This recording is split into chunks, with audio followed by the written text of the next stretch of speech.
Karena kita beli saham ini adalah kita beli bisnis real. Jadi kalau kalian bayangin, kalian dari bangun tidur sampai kalian tidur lagi, itu produk yang kalian pakai semuanya ada sahamnya ya.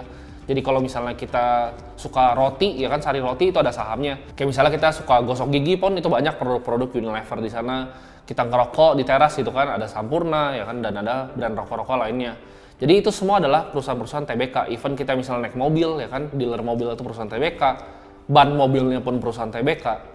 Semuanya tuh perusahaan-perusahaan terbuka.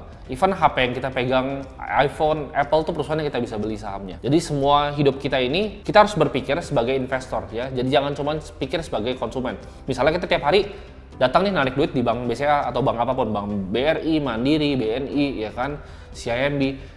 Kita jangan pikir sebagai konsumen doang ya. Kita cuman, oh ini kita pakai banknya. Tapi kita coba pikir gimana ya kalau misalnya kita bisa punya banknya. Kita punya bagian kecil dari banknya.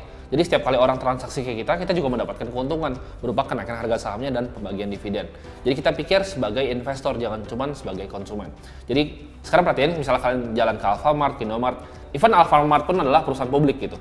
Kalian lihat misalnya produk-produknya, lihat nih, oh ini yang produksi siapa? Oh ini misalnya Mayora, TBK. Oh Mayora ada sahamnya ya. Misalnya kita makan Indomie ya, Indofood CBP gitu kan. CBP itu adalah saham juga. Jadi kita bisa ikut jadi pemilik dari perusahaan Indomie kayak gitu. Gimana sih sebenarnya cara perusahaan itu sebenarnya bekerja? Jadi perusahaan itu simpel banget. Mereka itu menjual antara produk atau menjual jasa untuk mendapatkan laba, ya kan? Semakin besar laba, maka aset perusahaan akan meningkat ya. Di balance sheet-nya pasti akan meningkat. Jadi perusahaan jualan lebih banyak barang, asetnya meningkat. Kalau misalnya asetnya meningkat, dia bisa menjangkau konsumen yang lebih luas lagi.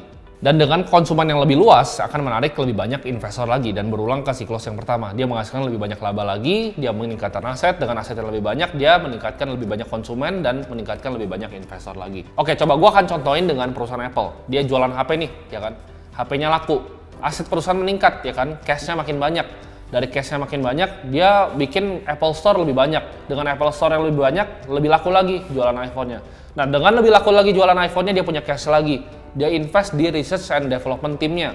Oke, dari R&D-nya dia ketemu nih, oh gue bisa bikin Apple Watch ya. Apple Watch laku, gue bikin Apple Watch Ultra gitu kan. Jadi siklusnya sama, dia menghasilkan laba, lalu dia pakai untuk R&D, dia pakai untuk meningkatkan asetnya, untuk menghasilkan lebih banyak uang lagi. Dan ini attract investor, makanya saham Apple kita lihat naik terus.